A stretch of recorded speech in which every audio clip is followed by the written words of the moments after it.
आत्मीय भाइयों एवं बहनों, आपको 21वीं सदी बनाम उज्ज्वल भविष्य भाग 1 पुस्तक में पढ़कर सुना रहे थे लेखक पंडित श्री राम शर्मा आचार्य जी के विचारों को। संतुलन नियंता की व्यवस्था का एक क्रम। नियंता सृष्टिकर्ता ईश्वर परमात्मा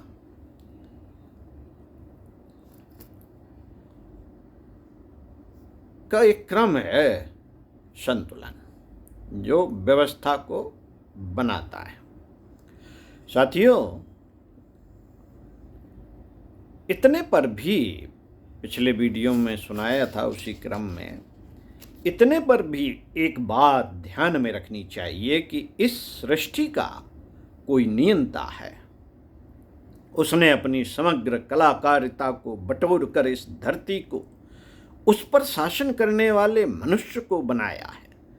वह उसका इस प्रकार विनाश होते देख नहीं सकता। बच्चों की एक सीमा तक ही मस्ती करने की छूट दी जाती है। बच्चों को एक सीमा तक ही मस्ती करने की छूट दी जाती है। जब भी वे उपयोगी और कीमती चीजें तोड़ने पर उतारू हो जाते हैं, तो उन्हें दुलार करने वाले अभिभावक भी ताड़ना देने पर उतारू हो जाते हैं। भटकने की भी एक सीमा है। समझदारी बाधित करती है कि पीछे लौट चला जाए। अनाचारियों को अति बरतने की उद्दंडता पर उतरने से पूर्व ही जेल में बंद कर दिया जाता है। कभी कभी तो उन्हें मृत्यु दंड तक देना पड़ता है। शरीर में प्रवेश करने वाली बीमारियों को खदेड़ देने के लिए जीवनी शक्ति एकत्रित होकर सब कुछ करने पर उतारू हो जाती है। वर्तमान अनाचार के संबंध में भी यही बात है। वर्तमान अनाचार के संबंध में भी यही बात है। यही बात है। नियंता ने सामयिक निश्चय कर लिया। सामयिक निश्चय कर लिया है कि विनाश की दिशा में चल रही अंधी दौड़ को रोक दिया जाए और फिर प्रवाह को संतुलित स्तर पर लाया जाए। साथियों, ऐसी ही घटनाक्रम हम लोग देख चुके हैं करीब 1-2 साल पहले से।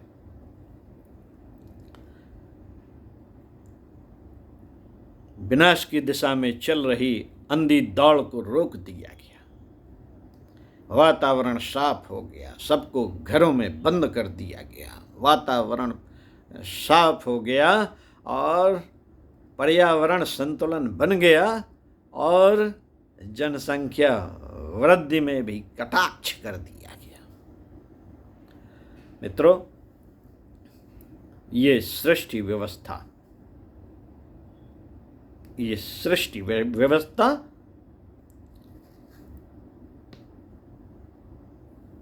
नियंता ने अपने हाथों में अब कार्यभार संभाल लिया है। यह हमें जान लेना चाहिए।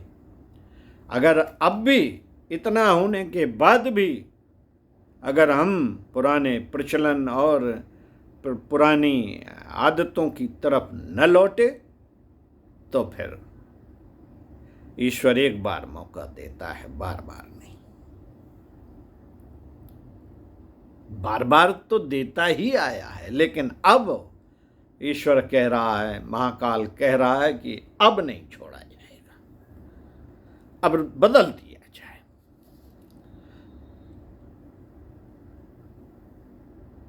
शासन संचालक जब अयोग्यता प्रदर्शित करता है तो राष्ट्रपति शासन लागू होता है और अयोग्यों के स्थान पर सुयोग्यों के हाथ सत्ता सौंपने हेतु वही उच्च स्तरीय नियंत्रण चलता है। अंधकार की भयानकता और उसके कारण उत्पन्न होने वाली अव्यवस्था से भी सभी परिचित हैं, पर साथ ही यह भी ध्यान रखने योग्य है कि सृष्टि व्यवस्था उसे अधिक समय तक सहन नहीं करती। ब्रह्म मुहूर्त आता है। ब्रह्म मुहूर्त आता है, मुर्गे बोलते हैं, पूर्वांचल में उषा काल का आभास मिलता है जो अपने आलोक से दसों दिशाएं भर देता है। हलचलों का नया माहौल बनता है, हलचलों का नया माहौल बनता है, यहाँ तक कि फूल खिलने, पक्षी चहकने, उड़ने, फुदकने लगते हैं। वर्तमान प्रवाह को चरम विनाश के बिंदु तक जा पहुंचने से पहले सृष्टा ने उस पर रोक लगाने और परिवर्तन का नया माहौल बनाने का निश्चय कर लिया है। इसका अनुमान सभी सूक्ष्मदर्शी समान रूप से लगाने लगे हैं। नया सोच आरंभ हो रहा है, दृष्टिकोण की दिशा बदल रही है, गतिविधियों के नए निर्धारण की योजनाएं बन रही हैं। यह परिवर्तन मनुष्यों के मूर्धन्य क्षेत्रों में तो चल ही रहा है, व्यापक वातावरण पर नियंत्रण करने वाली अदृश्य शक्तियां अपने ढंग से अपने क्षेत्र में ऐसा कुछ चमत्कार दिखाने पर तुल गई हैं जो अवांछनीय प्रचलनों को उलटने और उनके स्थान पर नए मूल्यों, कीर्तिमानों की स्थापना कर पाने में सफल हो सके।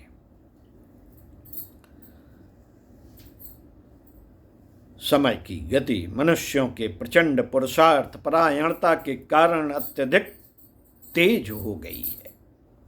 जो सृष्टि के आदि से अब तक नहीं बन पड़ा था, वह पिछली थोड़ी सी शताब्दी में ही आश्चर्यजनक ढंग से बन पड़ा। देखा है हम सभी ने, भले ही वह अवांछनीय या बुरा ही क्यों ना हो। समय की चाल तेज हो जाने पर घंटे में 3 मील चलने वाला व्यक्ति वायुयान से उड़कर उतनी ही देर में कहीं से कहीं जा पहुंचता है। मनुष्य के प्रबल पुरुषार्थ की ऊर्जा से समय प्रवाह में अतिशय तेजी आई है। उसने जो भी भला बुरा किया है, तेजी से किया है।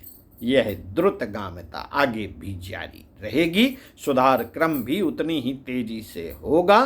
तूफान जिस भी दिशा में मुड़ता है, उसी में अपनी प्रचंडता का परिचय देता चलता है। हर बात की एक सीमा होती है। रावण, कंस, हिरण्यकश्यप, वृत्तासुर आदि भी उभरे तो तेजी से, पर उसी गति से उनका अंत भी हो गया।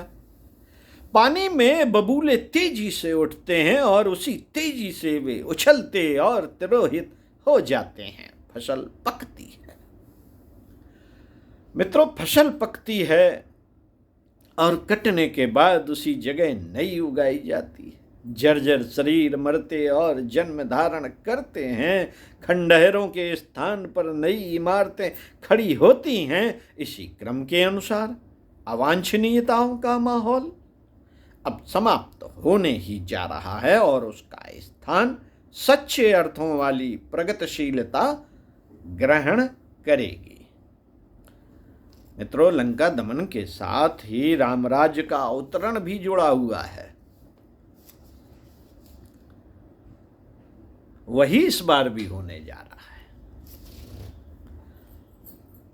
21वीं सदी बनाम उज्जवल भविष्य। मित्रों, इन आधारों पर 21वीं सदी सुखद संभावनाओं की अवधि है। 20वीं सदी में उपलब्धियां कम और विभीषिकाएं अधिक उभरी हैं। अब उस उपक्रम में क्रांतिकारी परिवर्तन होने जा रहा है।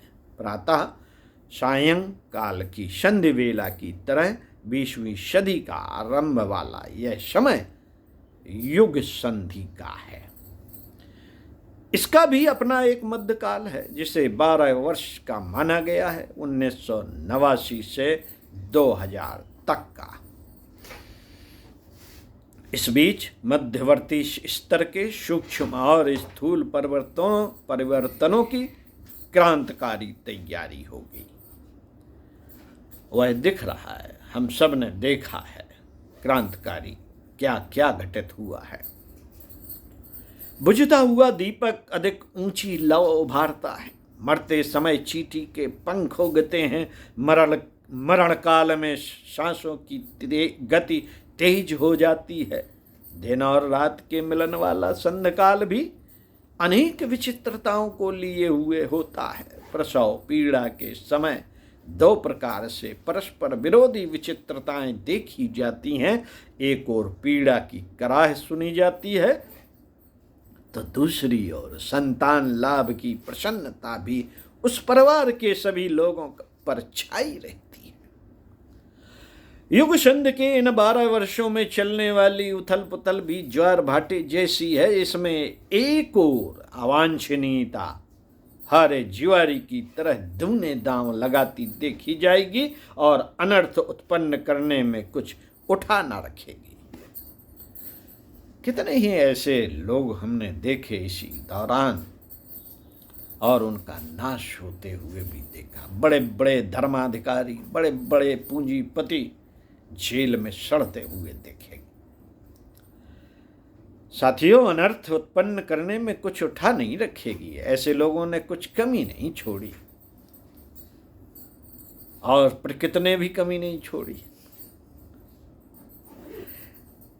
दूसरी ओर सृजन के दृश्य और प्रयास भी अपना अपना पूरा जोर आजमा कर बाजी जीतने की चेष्टा में प्राणपण से जुटे दिखाई पड़ेंगे। साथियों, गायत्री परिवार ने भी इस क्षेत्र में प्राणपण से जुटकर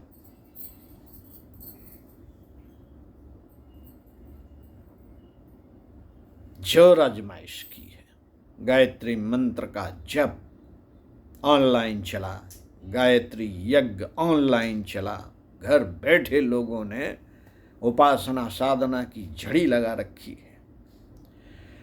तो जो ऐसे लोग हैं, जो सत्पुरुष हैं, वो भी इस बाजी को जीतने की चेष्टा में लगे पड़े दिखाई दिए।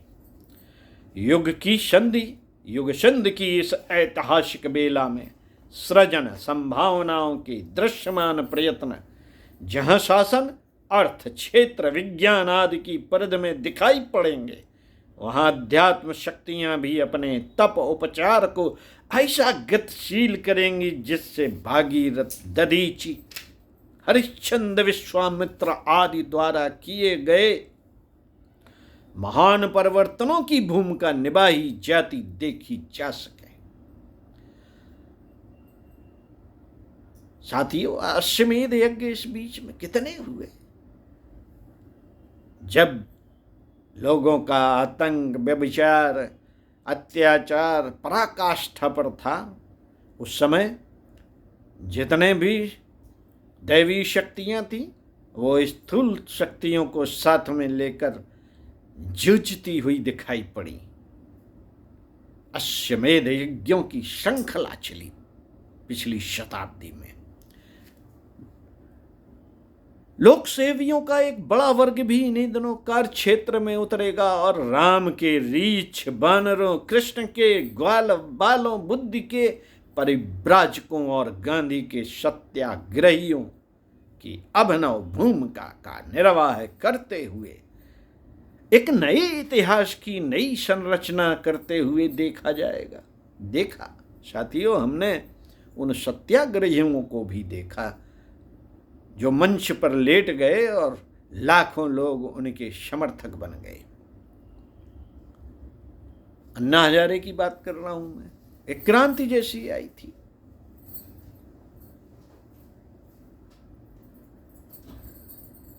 सत्याग्रहियों की अभिनव भूमिका देखी हमने। यह सब अदृश्य प्रयत्नों की ही अनुकृत समझी जा सकेगी। स्थूल तो बहुत नगण्य है। अब ये अदृश्य प्रयत्नों की अनुकृति ही समझी जा सकेगी, क्योंकि परम पूज्य गुरुदेव कहते हैं कि अब महाकाल ने व्यवस्था अपने हाथों में संभाल ली है और अनीत को बर्दाश्त नहीं किया जाएगा। जो सतपथ पर चलने वाले हैं उनको पुरस्कार मिलेगा, सम्मान मिलेगा, और जो ईश्वरीय नियमों की व्यवस्था का उल्लंघन करेगा वो नहीं बचेगा। साथियों, दृश्य घटनाएं और हलचलें सामने उपस्थित और आंखों से दिखने वाली होती हैं, पर उनका आरंभ अदृश्य जगत से होता है। अदृश्य जगत से होता है। इस समय यही व्यवस्था चल रही है। जीवित रहने के लिए सांस की प्रधान आवश्यकता है, जो अन्न जल से भी अधिक महत्वपूर्ण और आकाश में अदृश्य रूप से विद्यमान है। ऋतु परिवर्तन प्राणियों और क्रियाकलापों को असाधारण रूप से प्रभावित करता है। मनुष्यों की भली बुरी क्रियाएं अदृश्य जगत के वातावरण को प्रभावित करती हैं और फिर वहां से वे तदनुरूप परिस्थितियां बनकर उतरती हैं। उन्हीं के प्रतिफल सुख और दुख के प्रतीक बनकर उतरते हैं। इन दिनों जो हो रहा है उसका कारण लोक प्रचलन तो है ही, अदृश्य जगत के तूफानी प्रवाह भी परिस्थितियों को कम प्रभावित नहीं करते। समाधान के उपाय प्रत्यक्ष स्तर के तो होने ही चाहिए, पर साथ ही यह भी आवश्यक है कि अध्यात्म उपचारों के जैसे सूक्ष्म क्षेत्र के पुरुषार्थी भी वैसे किए जाएं जैसे कि स्वाधीनता संग्राम के दिनों में महर्षि अरविंद, रमण, पहुरी बाबा, रामकृष्ण परमहंस आदि ने किए थे। पक्षी दोनों पंखों के सहारे उड़ता है। विपत्तियों से जूझने और प्रगति के क्षेत्र में ऊंची उड़ाने उड़ने के लिए न केवल विकास के पक्षधर प्रयासों को क्रियान्वित किया जाना चाहिए, वरन ऐसा भी कुछ होना चाहिए जिसमें देवताओं की संयुक्त शक्ति से दुर्गा का अवतरण हुआ था तथा ऋषियों ने रक्त से घड़ा भरकर सीता को उत्पन्न किया था। उनके माध्यम से ही असुर दमन, लंका दहन और राम राज्य की पृष्ठभूमि बनाने वाला अदृश्य आधार खड़ा किया गया था। ओम शांति। साथियों, इसी क्रम में अगले वीडियो में हम पढ़कर सुनाएंगे परम पूज्य गुरुदेव की बात, व्यापक परिवर्तनों से भरा संधिकाल। ये जो संधिकाल है, ये जो समय है, बीत रहा है और बीता हुआ दिख रहा है और इसकी क्रियाएं घटित होती दिख रही हैं। ये व्यापक परिवर्तनों से भरा है। आइए इसी क्रम में सुनेंगे अगले वीडियो में।